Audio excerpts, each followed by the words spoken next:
Yo Boy's back with another video. I know it's been a while since we've done a video. I'm gonna try to start making the videos back and forth now instead of waiting. Um, I have been a little busy. I haven't been playing much while. As you can see, we've hit Gladiator on this account, so we are done with it for this season. Hopefully season 3 is looking better. Now we maybe end up playing Mop. Um, the one thing I don't like is it doesn't transfer over to WoW, so if you get rank 1, it doesn't transfer over to retail with anything, no achievement, no check PvP, nothing. So it's like, it's basically a private server, so it's not really worth the time that you're gonna have to put in, invest in the game. WoW alone is already not good, so it's like, I invest enough time as is. So we'll see what happens with it. Maybe we'll play some sub rogue or something like that, but back to the main course of the video here.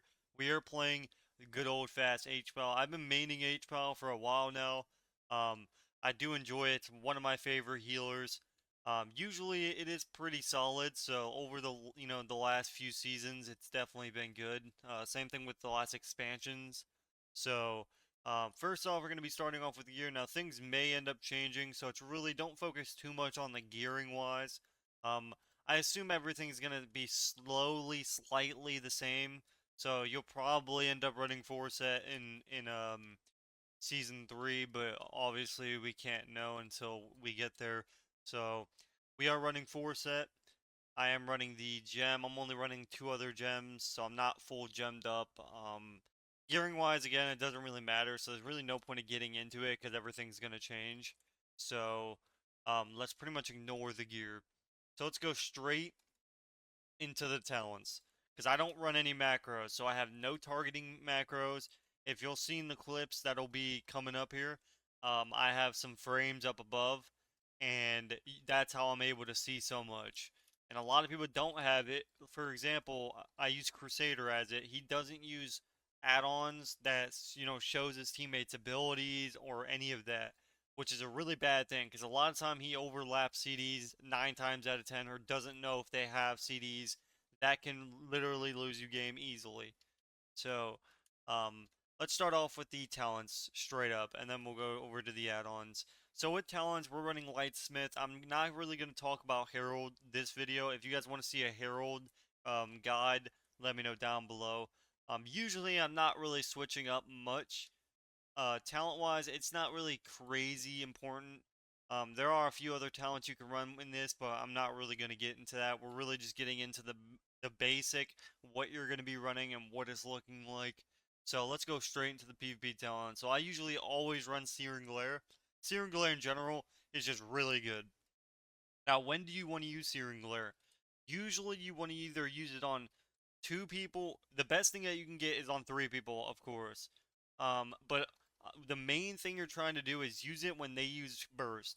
So if this guy's bursting and you get a Searing Glare off on him, that's 4 seconds unless he gets dispelled where he's not going to be able to do anything. Even for just those 2 seconds, he's not able to do anything.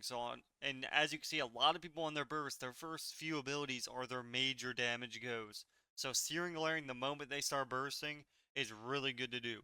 Now, what I like to do, if I'm facing anybody that can kick me far range and or a melee that's on me, you're looking to fake cast everything you cast. If you see that they have kick, no matter what you're casting, you're trying to fake cast it. That's your goal. So look for if this guy has long range kick. Now, if you're facing a melee and you see that the guy has no kick, then you're good. You can just free cast. Or if you're facing a melee that's across the map, you don't really need a fake cast because he's not going to be able to kick you. But when it comes down to like DKs and hunters and warlocks, you're always looking to get that fake casting off. Same thing with evokers and etc. So Searing Glare is a must, usually 9 times out of 10. Now your other 2 talents are really up to you at that point. So what I like to run usually is my normal will be this. So Magic Bop, and then I'm running Darkest. So this gives you a lot more healing. And then obviously Magic Bop's going to be really good for casters, Ret Paladins, Frost DKs, stuff like that. So if you're not facing a Frost DK, and you're not facing a caster. For example, if you're facing an Arms Warrior or a DH, there's no really point of running Magic Bop. So what I like to run instead, now when I'm facing an H-Power or a Resto Druid, so if you're, for example, if you're facing something damp, So if you're facing a team for like Shadow Play, for example, you're going to be running Divine Plea.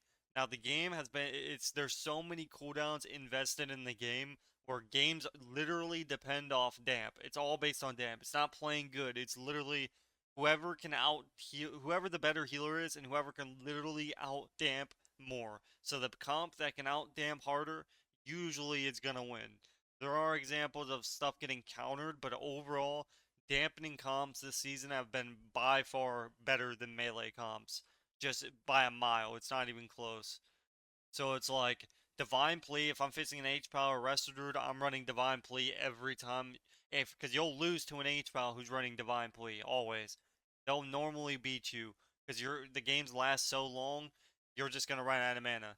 So you need this talent. But if you're not facing a dampener, so if you're facing like an H Pal with like a something that you're just like, bro, these guys are gonna die quick, but they're doing a ton of damage. You don't really need Divine Plea, but mainly for dampening comps, you want to play Divine Plea. I'll get a little bit more into that, but what a damp comp is and what you should expect. So your other talent is going to be Hollow Ground. Now, what Hollow Ground is basically a perma freedom. So we have one freedom now, which is worst case scenario for us, because usually you're using it on your DPS. You're not really using it on yourself, which a lot of the times you have to, or you're literally never able to push in for Hajias. But usually, if you're freedoming your teammate, what this is gonna do is so when I'm facing a Frost Mage or an Ellie or a Shaman in general or like any DKs, what I like to do is I like to run it um in certain situations. Usually again, you can also do this. So if you think your healing is good without the hollow, don't run it. You're usually only running it when you're struggling to heal. So what I like to do is pretty much use it the moment you need it. It's an 8-second freedom and it's all around this area, and it's AOE for your team as well. So if you're playing with a melee and you're on top of them and you smash that, it's basically a freedom. So it's like it gets you out of roots, gets you out of slows, gets you out of everything you need to get out of. I don't know why my sound's off, but there you go. Um, so that being said, that's pretty much your PvP talents. Now this is what it's normally gonna be like, but if you're not playing slow, like if you're not getting slowed, you run this. This is gonna give you a lot more healing, and a lot of times there are matches where I run out of healing. Like you just don't have enough healing to top your team. So when you're facing a super bursty comp, this is just gonna be overall better. So hopefully that gives you a little insight on the PvP talents, and um, that is pretty much it for that. Now we're going to go over to the add-ons. Ability Team Tracker and Omni CD. Omni CD is a must. Omni CD is really, really good, and you'll see once we get into the actual games. Um, Having Omni CD is basically a life or death situation. It shows all your teammates' abilities. So usually as a healer, you're letting your DPS press their cooldowns first, and then you're using your CDs. That way you're able to trade, and because especially as an H-Pal, you're meant to save Lay on Hands and Bop, and Magic Bop till Damp. As long as you can save Lay on Hands to the very end, that's what you're trying to do. You're usually not trying to Lay on Hands in the opener, because Lay on Hands is going to be the one thing that in dampening, once you're out of all your stuff, it gives you a little bit of chance, and a lot of people don't expect it. When everyone's 20% and you get that last second Lay on Hands, that can win you games, and it usually does for me. Um, so that being said, Ability Team Tracker and Omni CD. You can just run Omni CD, but I've been running both, so it's your call. Big debuffs is a must as well. So when I'm running Rep, when I Haj somebody, I know exactly, so it's 1.6-second cast. So when I Haj, I can look at the timer and know when I need to start, clicking Rep. Now again, if you're trying to bait out kicks, for example, if you know somebody has a kick and I have an add-on that'll show it with the Omnibar, but if you're playing versus somebody with a kick, you're gonna cast Rep almost immediately.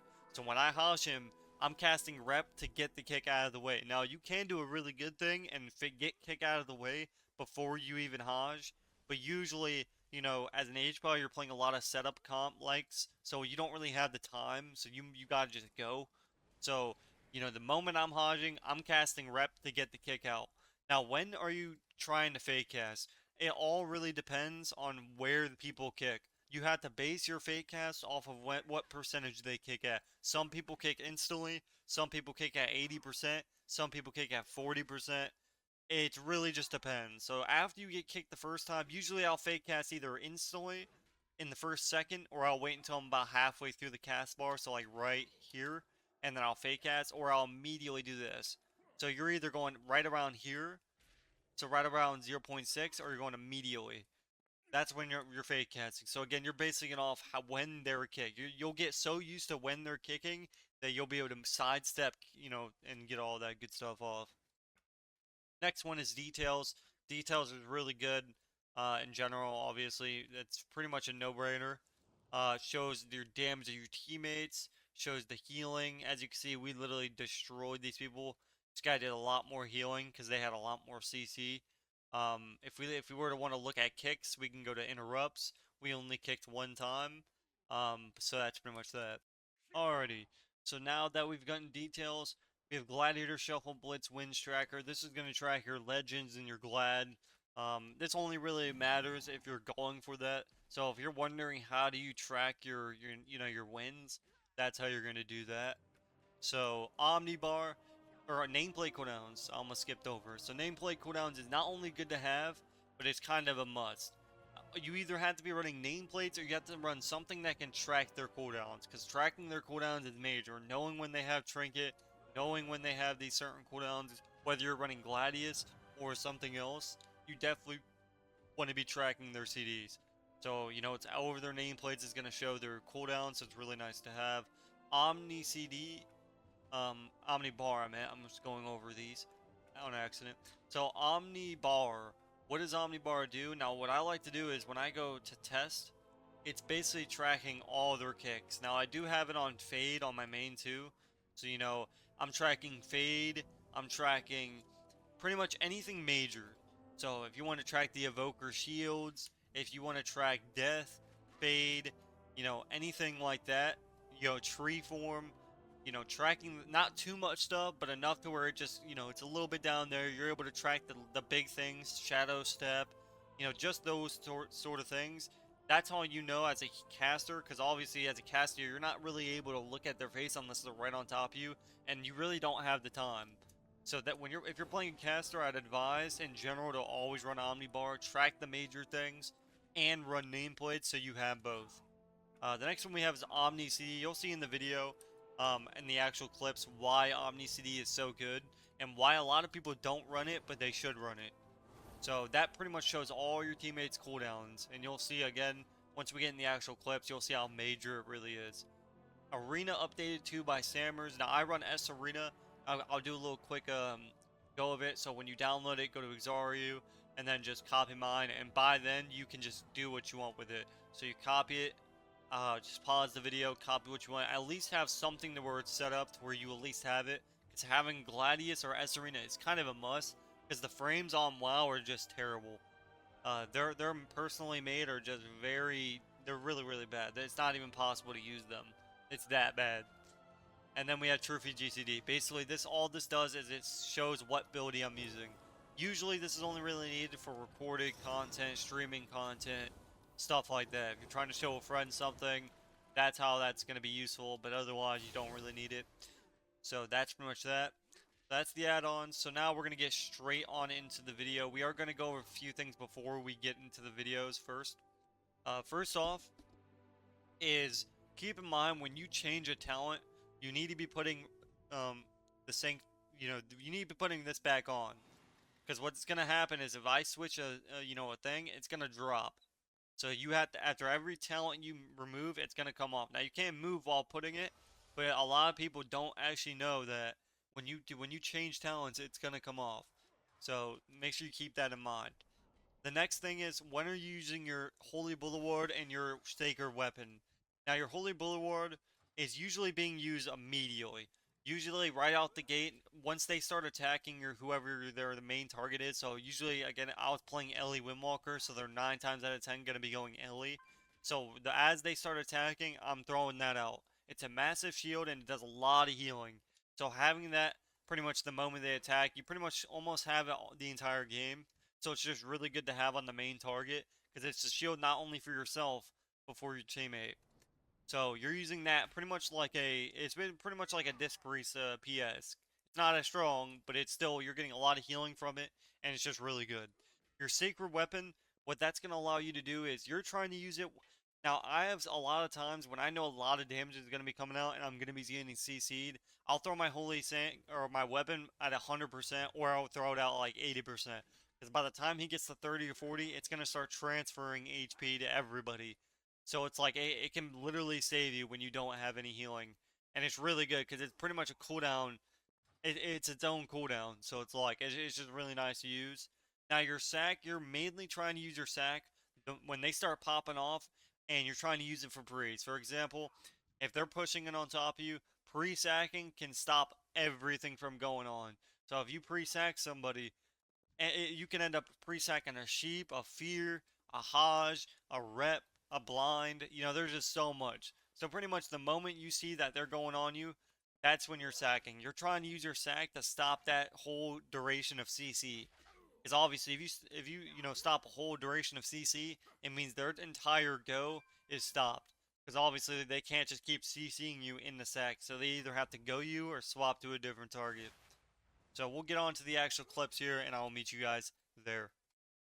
Alrighty, now for the clips, ladies and gentlemen, we're facing Fire Mage Arms Warrior. We're playing Ellie Windwalker. So usually, here we're going to be going the Mage. Even though the Mage can be kind of hard to catch, you kind of need to go the caster to stop sheeps, to stop just pure damage. Letting a caster free cast in general nowadays is just worst case scenario. So again, we're going in, we're putting our red ability up on our Windwalker. Usually it's going to be better on the Windwalker. You can still use it for your casters, but overall I like using it on the melee DPSs. So that being said, we're immediately throwing out that shield. As you can see, I already have the shield out. And we can throw out our sacred weapon here soon as well. Usually we have sack in every other CD, so here we go for a Hajj blind. We immediately get, honestly I was expecting to get Trinket. We didn't get Trinket, but that's alright. So all you're doing is Holy Shocking and Word of Glory. That's all you're doing. And you're just going back and forth. You're looking for procs. You're fake casting everything you can. He ends up getting the kick on this one. Thankfully, he Hajj is on top of the kick. So it's whatever. So here we Trinket. Now you don't want to Trinket immediately on the Hajj, because we know he's either going to sheep or he's going to, use more CDs. And we're trying to hold our Trinket until after our Ellie uses his CDs. As you can see, my Ellie has no wall. Nothing. All he has is Trinket. So we kind of had to press there. Otherwise, it would have been, we would have had to use even more CDs to get out of that. Normally, we're going to be freedoming our Windwalker, unless it's during a lot of bursts. So here we're probably going to have to bubble, which kind of sucks, but it is what it is. Our guy has no CDs other than Trinket, and that's pretty much useless when it comes down to, an Ellie. So here we bubble. So they have gotten a lot of cooldowns out of us, which kind of sucks, but it is what it is. So here again, we're probably going to land hands. We end up bopping instead. So it was actually a really good bop because it sat for a few seconds. Normally bop only sits for like half a second because it's pretty much useless. Anything that can purge, bop's not a cooldown. So you can kind of just throw it out there when the guys start bursting. Because it's really gone, on really any type of melee burst, just using it on, it basically stops their go. So here we end up getting a really good wall, which stops their entire go, which is really good for us. Here I go for the Searing Glare. I'm trying to fake cast the Mage. Because again, anytime the Mage has kick, you're going for those fake casts. So here we're probably going to sack soon. Because obviously my guy has no wall. I have Trinket coming up. So here we're going to sack right about now. So now if they try to CC me, they can't. So now they end up swapping me. Now if the Warrior sat on top of me, it would have been really, really good for them. Because obviously I have sack up. I'm going to take double the damage. Here he ends up breaking the rep, which is really, really good for us. Anytime we have Hajj, we're going for the push-in. So here we Searing Glare the Mage and the Warrior. He dispels the Warrior, so good for him. At this point, we can get ready to push for the Hajj in about a few seconds. Anytime we have Hajj, we're pushing in for it. Because again, it's just that extra CC. We only need a few seconds. So here he ends up sacking.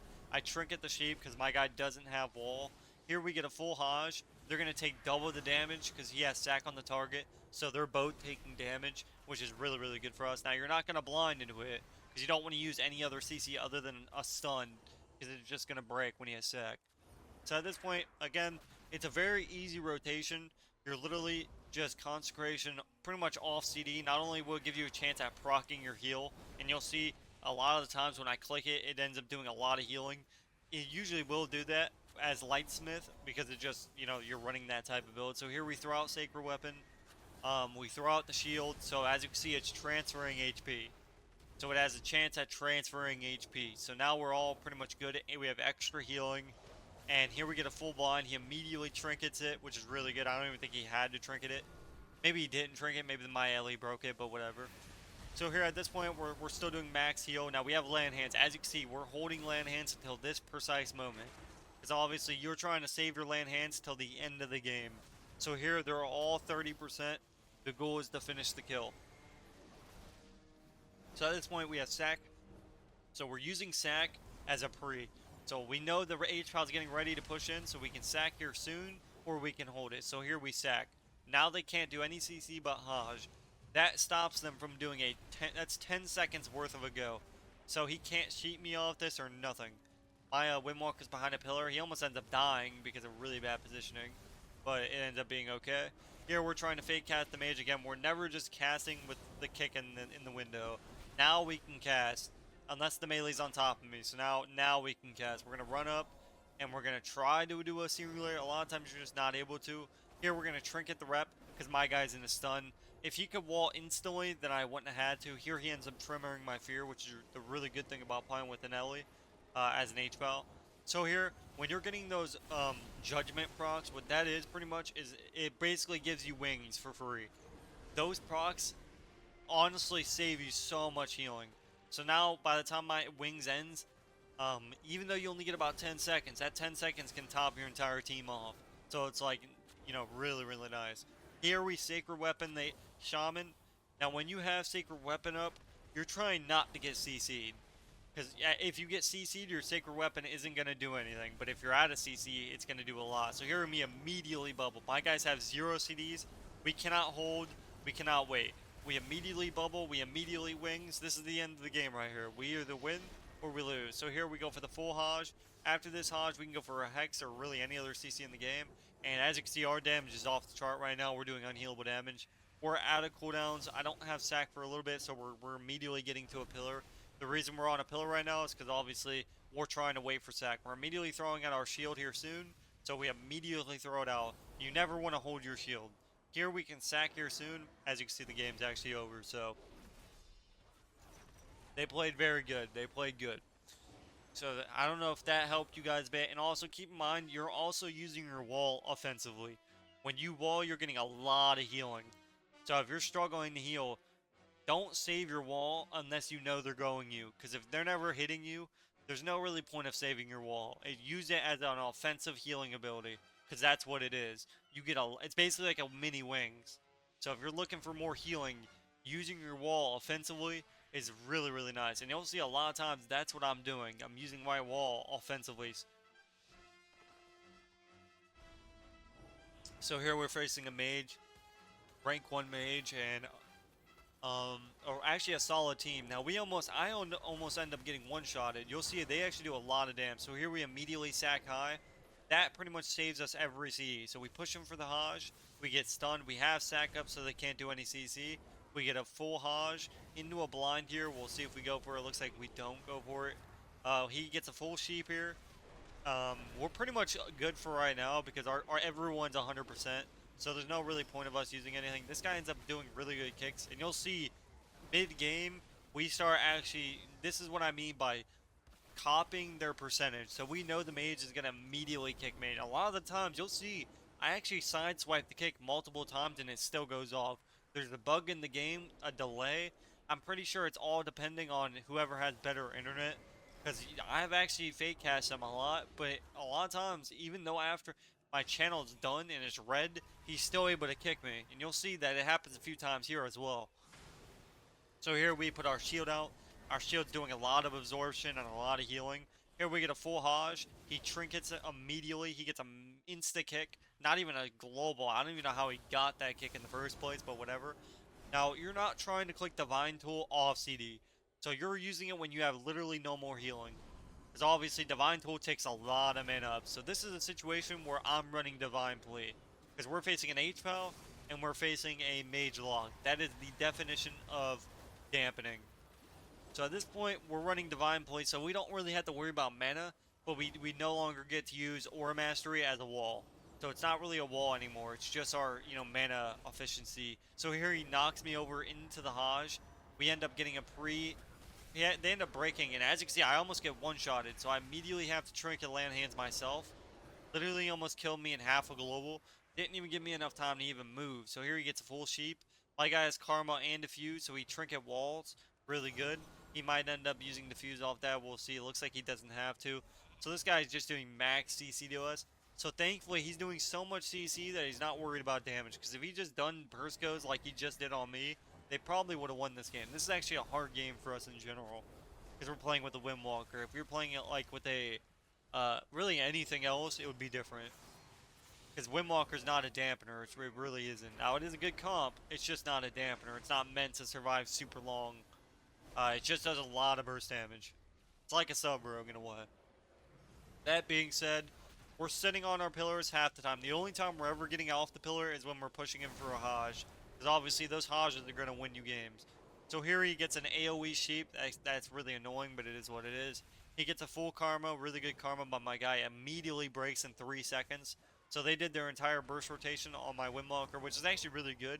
So he ends up having to only use karma, which is, not the worst case scenario for us. Here we get a full Hajj on the lock. The reason we Hajj the Warlock is because, we got a double blind off that. So we got a really, really good setup right there. So, very good. He ends up magic popping. Again, another time I feel like I fake casted that. Maybe I didn't. Maybe my eyes are shifted wrong. But, whatever.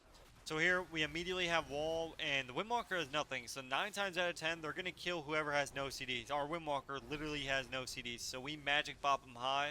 The reason we magic bop because it's on all of their damage, and the H-Pal has wings, which means they're going to push in. When their healer, the enemy healer has their wings up, 9 times out of 10, they're going to push in because they know they're not going to die. When somebody has wings up and they're already high HP, they're definitely not dying. Now, off wings is when they can die because he's not going to have unhealable healing. So at this point, again, we're sitting on the pillar. We're not just standing out there because we're not really looking to get free CC'd. We get a block here, so we're going out for a second. We immediately go back to LOS. We know he's going to DB sheep us in some type of way. We do not have stack anymore. We dispelled the Hajj immediately. We have wings coming up, so we're going to use it the moment it's up. The reason we're using it the moment it's up, because we know we're going to get CC'd soon. So we might as well. So here we fake cast the kick. We get a full Searing Glare on him. The reason Searing Glare is really good, even if it's just on one person, he has Icy Veins up. So he has all of his burst up, and for 4 of those seconds, he's not able to do anything. Now he's getting kicked. So during his full Icy Veins, he hasn't done anything. So here we immediately bubble. Now, you could say I could have held bubble there, which I probably could have. But I wasn't really risking karma actually saving him. Even with the fuse at 10%, 20%, it's really not worth it. This is the end of the game. So here we use our judgment to give us a proc of wings. Here we have trimmer, so we get a really good trimmer into a sheep, so that's kind of unfortunate. Usually I like going lock. They're going mage. I honestly like killing the warlock. Mages just feel so unkillable without a priest. Or like, really MD in general. So I like going the lock. We end up going the mage, which, I don't really like that, but I guess whatever you can hit is whatever. It is what it is. It's a hard matchup for us regardless. It's super dampening. That being said, we're immediately sitting on a pillar. Now, when we have stack up, we don't really have to sit on a pillar, but I still just like sitting on a pillar. Now, this is when we're pushing in for Hajjes. If we have stack up for a few seconds, we're Hajjing the lock because he's across the map. We know the H-File has bubbles, so there's no point in Hajjing him. He's going to bubble it anyway because the guy's so low. So Hajjing the Warlock, it's 5 seconds on top of a Searing Glare. So we get a double Searing Glare into a, we have a full Hajj into a double Searing Glare. So the lock hasn't gotten to play the game in the last 10 seconds. So while they could have been doing all that damage, we have CDs coming back. So my guy walls, kind of a bad wall because I wasn't CC'd. So that not really the best wall. I do have Trinket, but I'm trying to hold till the sheep. So you're trying to hold your trinket until the last CC chain that's actually big. So we would trinket the next sheep. So in the next big sheep, depending on what's going on. Obviously, if they're not bursting, we don't have to trinket, but we'll see. So here, everybody's 100%, so we don't have to trinket. So that's his and obviously he had karma. His karma broke in almost 1 second, by the way. That's what I mean by, trying to save him. Now, if I didn't trinket this, he was dead 100%. So this is a situation where now they can't do any more CC to me. So this is where I can just heal through their burst. and we should be okay. Thankfully, we end up hopefully winning soon. This is a very long game. And again, he ends up immediately kicking me, which they actually could have won. Thankfully, my guy DR stuns at the perfect time. We get a full land hands, another perfect example of holding land hands till the very end. Here we get a double searing glare into a, divinity here. You're looking for those procs before you use your big heal. Because what that's going to allow you to do is get those massive holy light procs. You're looking for those holy shock procs, then you're doing your holy light. Because if you don't, your healing's not going to do anything. And again, we're just wall, holy shock, wall, holy shock, wall, holy shock. We go for a full Hodge into a blind here soon. Unfortunately, we actually should have an in cap, and we should win the game here soon.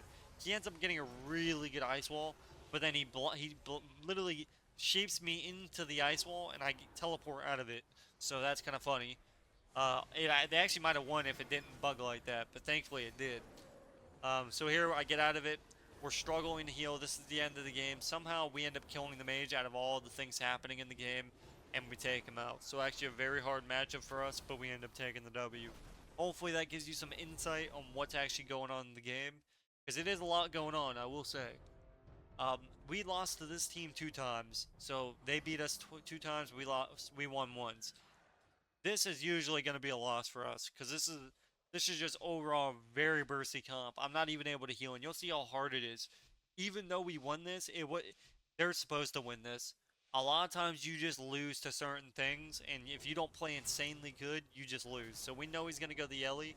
Now there's a lot of chances he might go Windwalker, because they might switch it up depending on how they won the last game. So here we end up going Hunter, because the last one that we did win, we went the Hunter. So I think it was actually 2-2. I think it was 2-2 because we beat them. This is how we know to go Hunter here.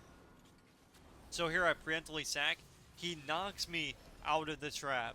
So that actually was terrible for us because I pre-sacked, so the trap would have broke. He doesn't have trap anymore, so I guess it doesn't really matter anyway. So here we get a full Hodge rep. We're trying to fake cast. So again, anytime you're going for the rep, you'll see me fake casting. I immediately get out of the silence here. For some reason, it was breaking me out of silences. It was doing certain things that I've never seen, but it was like I had sync. So I don't really know what was happening. I don't know if my teammates were running something that was getting me out of it, but there was certain things that were getting me out of it. I don't really know what it was. Maybe it was because it was DR'd. I don't know. But here we end up getting for full rep. Now we're just trying to bait kick right now. We obviously know the rep DR is, DR'd, so we're not really trying to go for it. So here we fake cast into a DR rep, into a Hodge. So here we get a full Hodge into another rep if we want, so we'll see if we go for it. It looks like we're not going for it. Here we get a triple Searing Glare, so that gives us a few seconds of them not doing unhealable damage. Now we're not running Divine Plea, because we know they do unhealable damage. Here I immediately Trinket, even though my teammate has Karma, and it's not really worth it. Karma's not going to save him. I'm just telling you that now. If they get a full sleep off the trap, Karma's not doing anything. So we immediately Trinket so he can try to hold. Now he didn't end up karmaing anyway. So we got bop actually. So he bopped it. So we actually got a major cooldown out of it. I immediately dispel the Searing Glare because obviously you're trying to dispel that immediately. We Sacred Weapon. Even though it's high, we're probably going to have to bubble. So here we bubble immediately.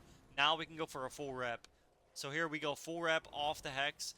Now we could have waited, but we have a full Hodge off that. So here we get a full Hodge. We have massive damage here. We go for a DR rep one more time. He ends up getting a kick. That was actually good that he kicked me there, because now I can free cast other than the Devoker or the Evoker's kick. But here my guy LOS's, I preemptively bop, so really, and the bop sits.